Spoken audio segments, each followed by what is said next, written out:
Now, I'm sure everybody has had their coffee, and now our brains are full mode again. So, everyone, can you please raise your hand? Everyone, come on. Yay, we're waking up. And with that hand, can you do the most weirdest thing that you can think of with that hand? The most crazy thing? Yeah, I think I'm not doing it well enough. Anyway, okay, now we cannot raise our hands anymore. But why did we do this? Because the hand is such a complex thing, actually, that has so many, many degrees of freedom that's very challenging to control. So think about the challenges that you have when you're developing a hand prosthesis. And now, in the next talk, we'll hear about how machine learning was used to develop create a really good hand prosthesis that learns from the user. So please welcome to the stage Sebastian Amsüss, developer from Autobock.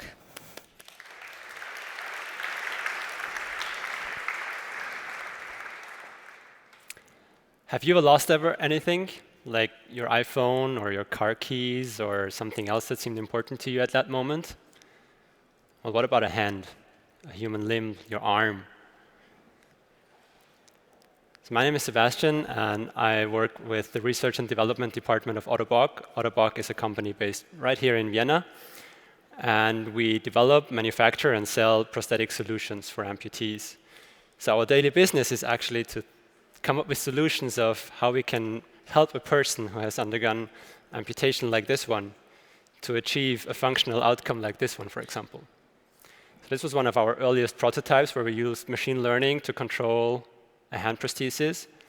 And I think you will be able to appreciate that it has very smooth control. You can even control multiple degrees at the same time, like the rotation and deflection extension unit, for example. And all of that leads to some very fluent motion. And it's very dexterous. This user, in this case, can manipulate those cloth packs, move them around. And he could also use that in his daily work. So as I'm saying, this is one of the first prototypes we ever had. So actually here, the whole machine learning model is running on a computer, and the prosthesis is hooked up wirelessly via Bluetooth to the computer. But nonetheless, it was working quite well. And so this was the feedback that the user gave us after this first trial. Das ist voll geil. Das ist geil? Ja, das ist cool. Das gefällt mir voll. Also das kommt eigentlich meiner Hand hin. Ja? Meine Hand. Das ist natürlich irgendwie mehr. Ja, die nehme ich schon mit. Das ist aus der Bild. Wenn man das zeigt, dass das so geil ist, jetzt müssen wir, das geht aber gar nicht. So even though it's noisy as hell and it looks bulky and everything, he says, good luck prying that off of me. I'm taking it home right now with me.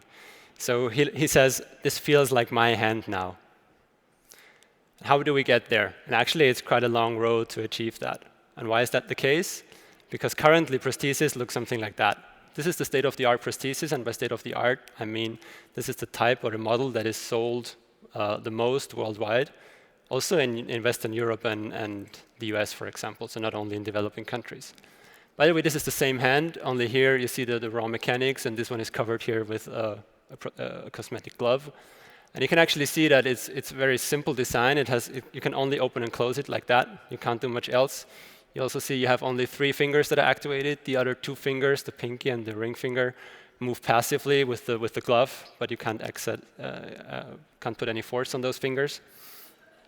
And these are the prostheses that are being sold the most to this date. Why do I stress so much to this date? Well, if you look at the prosthetic design from the 1940s, even if you're probably not experts in prosthetic mechanic design, you'll see some resemblance between those two here, right? Actually, I think it looks like one of those find the 5 differences pictures or puzzles. Now, the reason is why do we still have this? Why does it still look like that? And the answer is quite simple, because it's very strong, it's rugged, and it gets most of the jobs done, right? And if that's not enough, we also have the hook, or in German it's called the Greifer, and it gets even more jobs done. It's even more stronger, and it's even more rugged. The problem is that it looks the way it sounds in German, Greifer, right? So people don't like it, even though it's very functional. And now, you probably have seen in the media that actually this is not the end of the line. We can do much better than that from mechanics point of view and from mechatronics point of view. One example for that would be the bionic hand by our company. There are other companies and manufacturers that make similar hand prostheses. And they are on a whole nother level. They have individually actuated joints for each of the fingers. So you can achieve with this one, for example, 14 different grip types. You can move every finger individually if you like to. So this is really advanced technology from a mechatronic point of view. The problem is function does not equal functionality.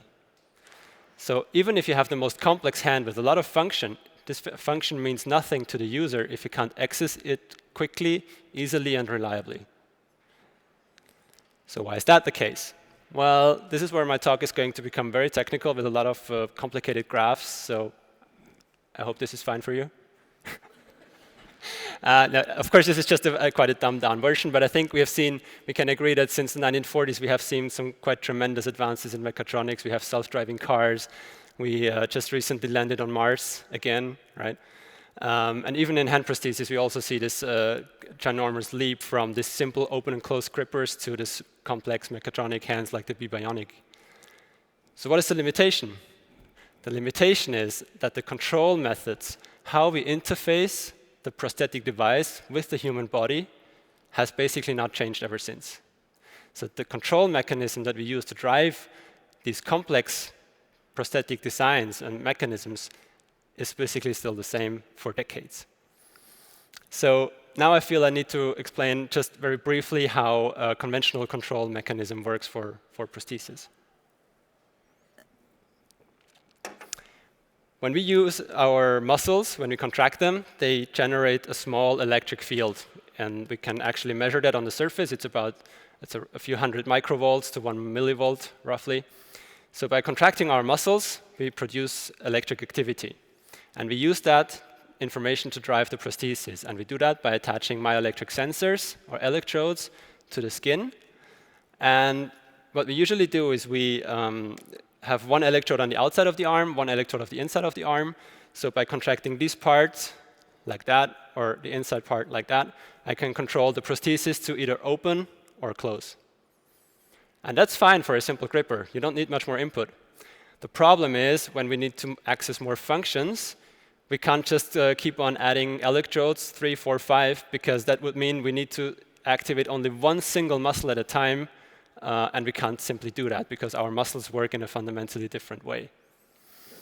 So now if I have only 2 control signals, but I want to access 14 different grip types, what do? Well, people have come up with different solutions for that. But the most common is some kind of state machine. So with different trigger signals, still using the same sources, you transition from one state in the prosthesis to the next. For example, you can use a short impulse or a double impulse or co-contraction of all muscles at the same time, for example. And so you can imagine that if you want to go from grip number 3 to grip number 11, it's quite cumbersome. You need to do coco, whatever, and you get lost quite quickly in that state machine, which is basically blind to you. So if we use pattern recognition or machine learning control, it opens a whole level of new possibilities for the user. Because in the conventional control, the prosthesis is constant, meaning it is a predefined electrode that opens and closes the hand. It has a predefined state-based transitioning model that it can use, and the user needs to learn that. He needs to adapt to that and in order to get proficient in the use. Now, with pattern recognition, we can turn that around. We can actually let the user remain constant, meaning when he wants to close his hand, he just simply thinks of making a fist, or he just simply thinks of rotating his arm. And then it's actually the prosthesis that will be able to adapt to those signals from the user. The prosthesis will learn that and eventually actuate the prosthesis accordingly. So how does that work? Basically, in this short animation, you will see as I said, when we use our human arm and the muscles that we have, the brain issues a command that travels through the spinal cord to the muscles that then get eventually activated. And as I mentioned before, muscles are always activated in a group. So for example, if you do a movement like that, you would activate the muscle for the small finger, but you would also have the other fingers active, and you would have some muscles active to stabilize your wrist, for example. So that's what we call muscle synergies. They always work together. Now, if you lose your arm after an amputation, you still have your brain that functions like before. You still have those muscles that are there in the forearm that work like before. It's just that the hand is gone. So when we teach the prosthesis to learn what the signals look like when an individual is producing the imaginary movements of closing, opening, and so on, we can actually achieve this prosthetic function again. So in my next couple of slides, I will also show you how that works. So you will see that it's a supervised learning method that we use. So that means in the beginning, we need some labeled training data. And what we actually use in our product is a smartphone app or a tablet app that actually tells the user, now please open your hand a couple of times. Now please close your hand a couple of times. We record the data. And this is the training process of the prosthesis that the user has to go through. And once this is done, as I said before, the use of the prosthesis becomes very intuitive. The user thinks of pointing his finger, the prosthesis will point a finger, as we will see in a bit. So we're working right now on this product at Autobock, and it's called the Myo Plus system.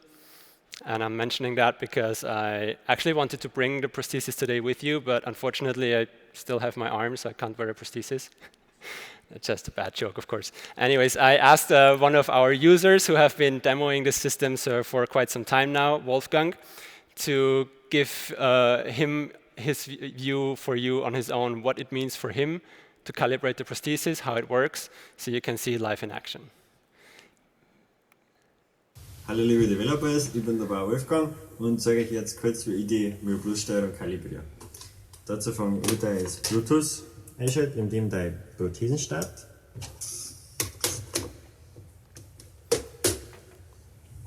Dann gehe ich im Tablet, mache ich aus Bluetooth an, gekoppelt ist bereits.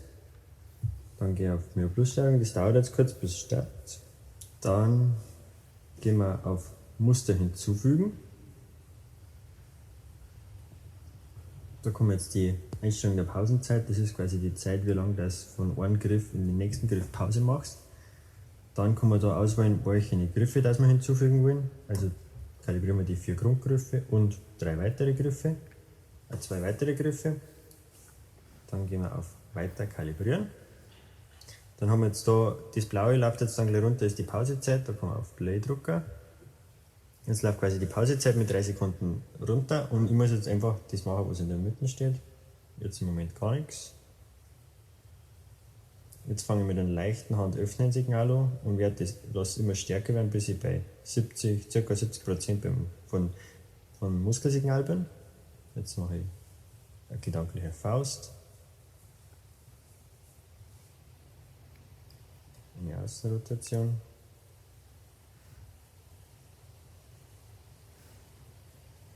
Rotation.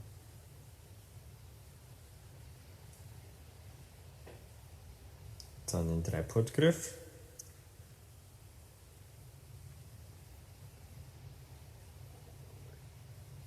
Dann den Indexfinger. Und jetzt schließt es ab. Dann dauert es ein bisschen. Gehen wir auf Übernehmen. Dann schauen wir uns das Ganze bei den Griffmuster an. Also jetzt ist Innenrotation, Außenrotation, Hand öffnen, 3-Pot, Hand öffnen, Indexfinger, Hand öffnen, Faust, 3-Pot, Indexfinger, Außenrotation, Innenrotation. Funktioniert einwandfrei perfekt. Dann geht man einfach raus, schließt man die App. Schon ist man fertig. Also, ich wünsche euch einen schönen Tag, einen interessanten Vortrag. Also, für euch. Thank you.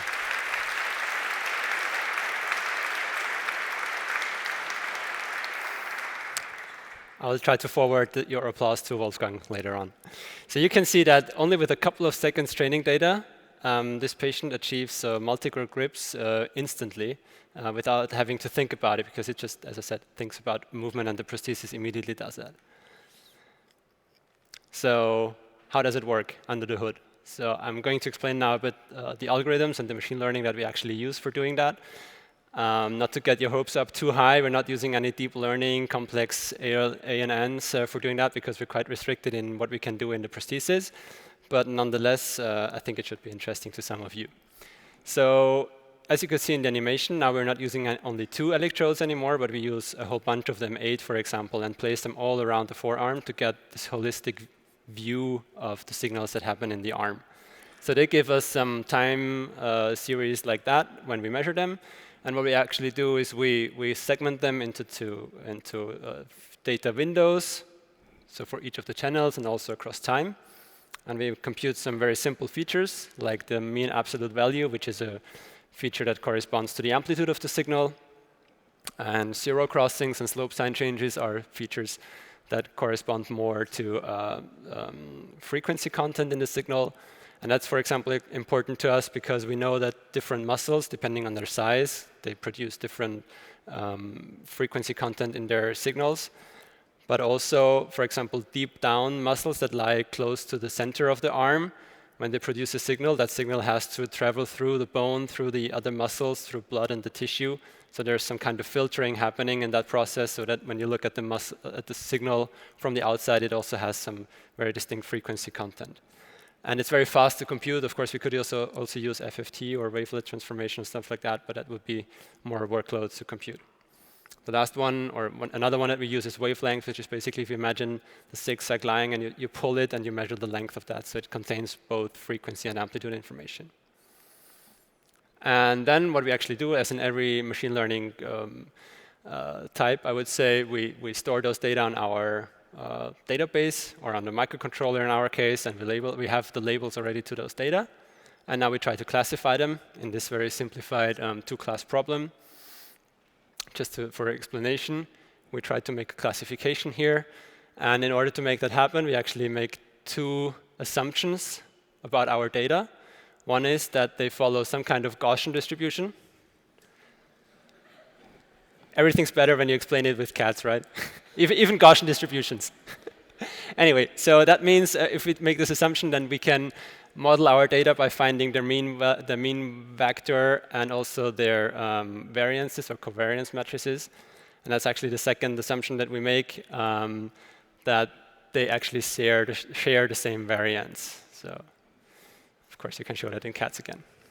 Anyway, that leads us to a very simple decision function. It's a linear discriminant analysis that probably most of you have heard in their machine learning 101 courses. It's a very simple classifier, but it works really well on our data, and so that's why we use it.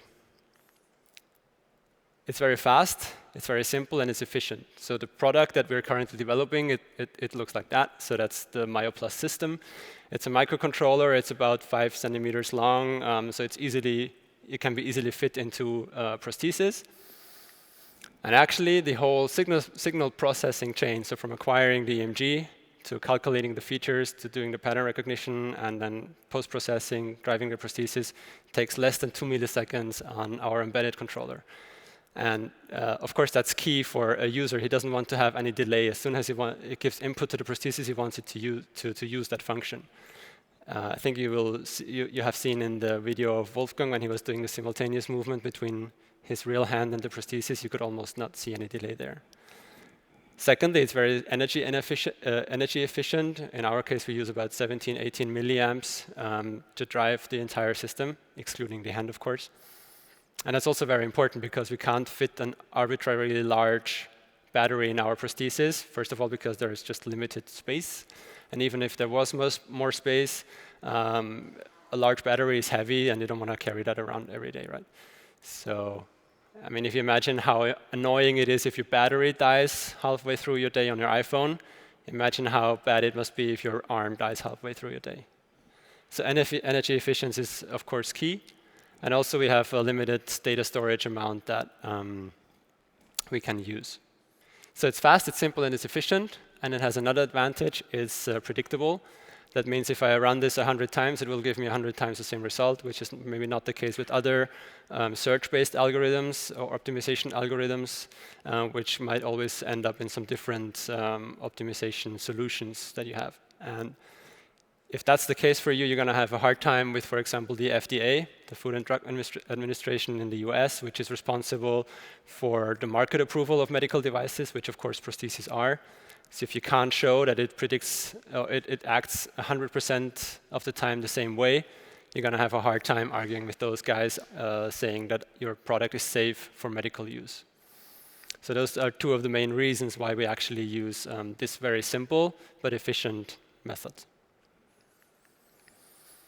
So for me personally, I was actually a PhD student starting to work on this project quite a few years back. So the first video that I showed you was actually from my PhD work. And it was a joint program between my university and Autobot. And after I finished my studies, I was lucky enough to be able to join Autobot. Then I became the project leader. And actually, in the beginning of next month, we will see that product launch to market. So for me, that's very satisfying to see this baby of mine to be born in the laboratory and then mature all the way to the market. And my research doesn't end in a paper, but it actually goes out to people, and we're trying to help those people. So I'm very proud that I was a part of that, and my team is proud of that. And actually, we spend a lot of time working on our computers, a lot of paperwork, to be honest, as well. But then when you go out to people like Wolfgang and you fit them this kind of prosthesis for the first time, and you explain him, no, you don't need to switch anymore 100 times between all those movements, but you just think of a move and the prosthesis will move accordingly. First of all, they don't believe you, and when they try it out, it's like an eye-opening experience for them. So this is again Wolfgang, the guy that was explaining the system to you before. As you can see, he's a farmer, and he had a farming accident, and it's very important to him that he can continue working on his farm with the animals like he did before. He can also grab delicate objects like eggs and stuff like that. So you really give people back their freedom that they lost with their accident, and that they get back with the prosthesis. Also, people interact better with their family and friends. This is actually what we call the Weissbier function, because to pour a proper Weissbier, you need to pour and rotate the glass at the same time, and that would be basically impossible to do with a regular prosthesis. But with the MyoPlus system, you can enjoy your Weissbier. Thank you.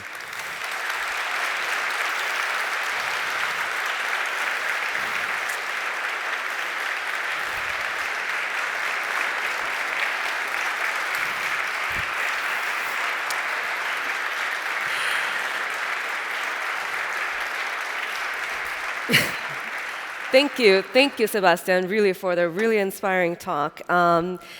We have actually a lot of time that we can use for Q&A. So please, if you haven't already, post your questions on Slido with the hashtag AIC18, and also upvote some of the questions that you really want to get asked. So are you ready, Sebastian? Sure. Perfect. OK, so the highest ranking question right now is, does your system only work if someone lost his arm, or also on people who are born without one? That's a very good question. So the system does work with even if you have if you're born without an arm. The problem I dare say, is that this person has never had a proper feeling of their arm before. So when we think of making a fist or pointing a finger, then an amputee can also think of the same thing. But if you have never had a hand before, people usually, when they start wearing a prosthesis as a child, for them, opening and closing is making this and this with their with their muscles that they have. So when you then try to tell them, now point your index finger or do some rotation movement, they don't really know what you want to tell them, or it's a very weird feeling for them. I sometimes compare it to if I say to you, imagine a new color that you have never seen before. It's kind of impossible. This being said, as I said, we have this app that people can use to train the prosthesis, but they can also use it to train themselves, meaning that you get some biofeedback from the signals that you produce. And so by trying to contract muscles a bit differently, you can figure out how you can achieve different muscle patterns that you can then again use to drive the prosthesis. So usually with people who were born without an arm, we can get around 4, 5 different muscle patterns as well. Cool. Okay, so, and yes, I really agree with the next highest ranking one. You do a great job. Thanks for that nice talk. Please, again, another round of applause. Thanks.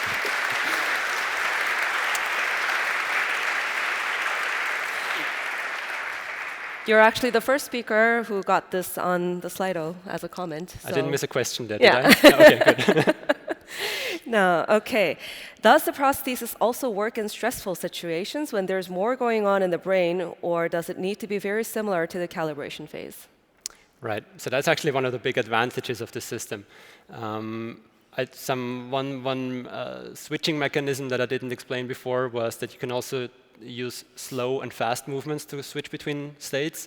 So for example, a slow muscle signal like that would rotate the prosthesis. Open it, and then a fast one would rotate it.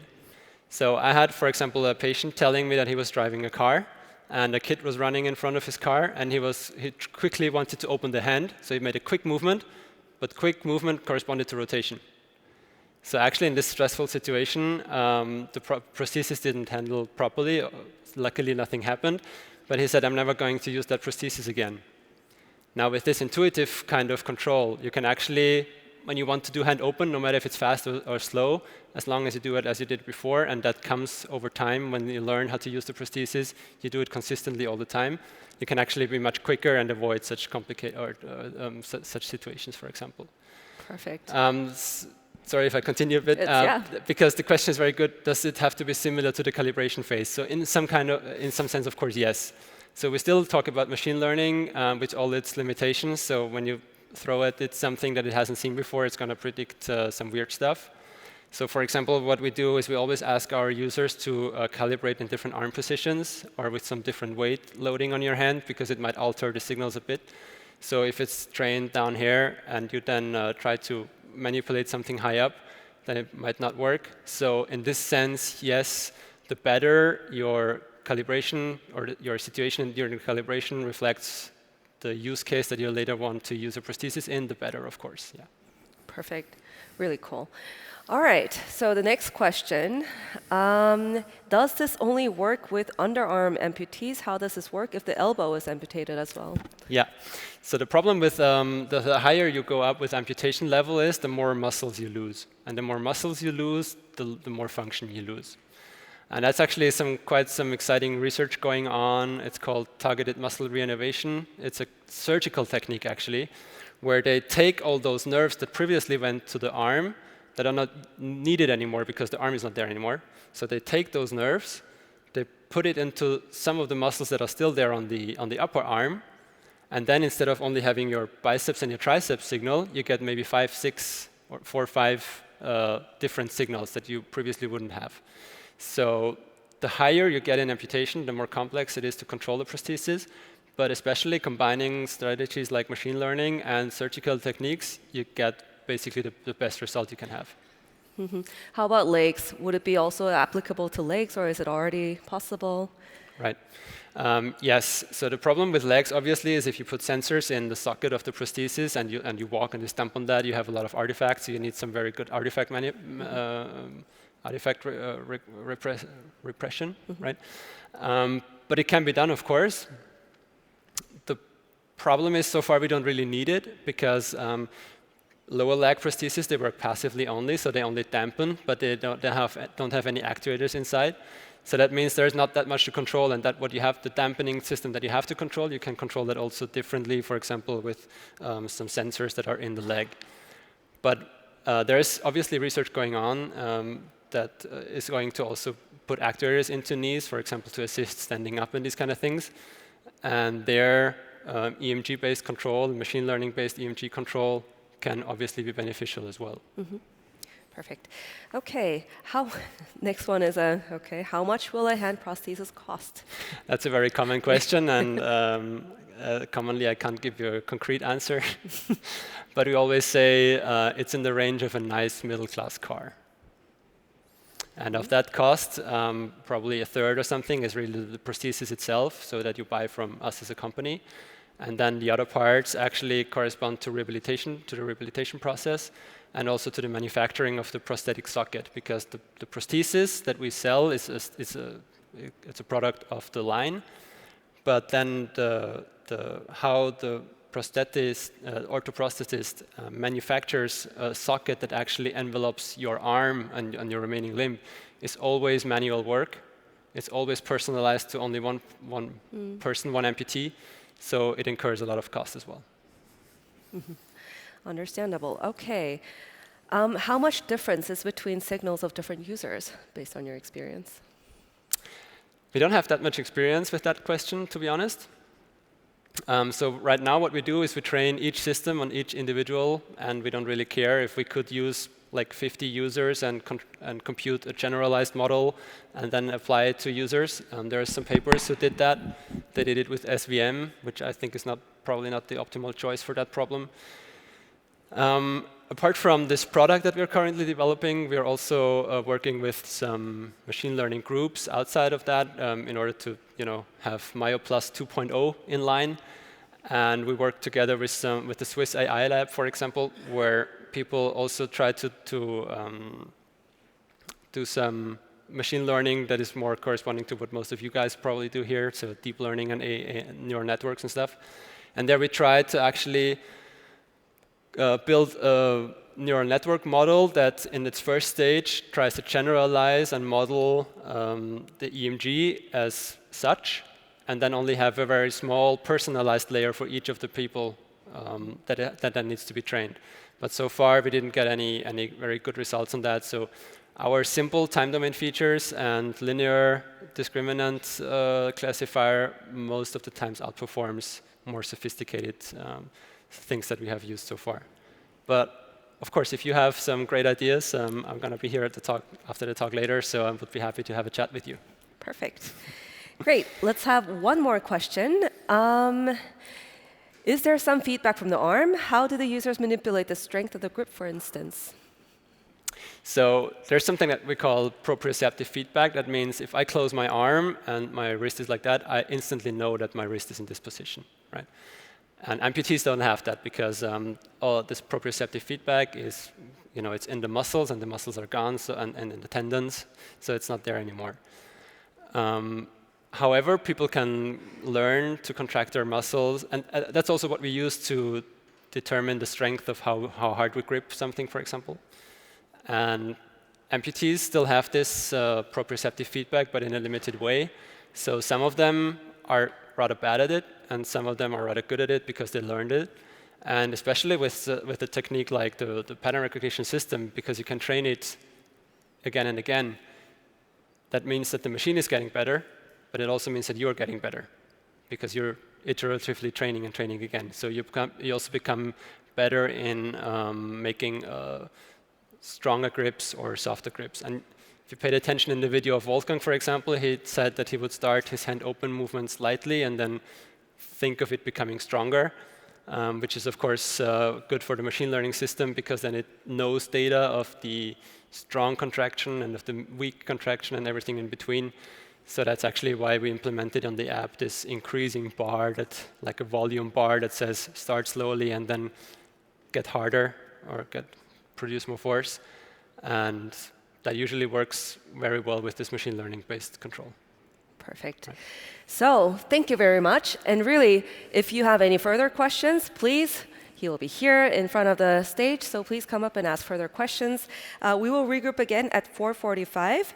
But before that, please come up and ask as many questions as you want. This was Sebastian Amsüss. Please give another really big round of applause, and thank you very much.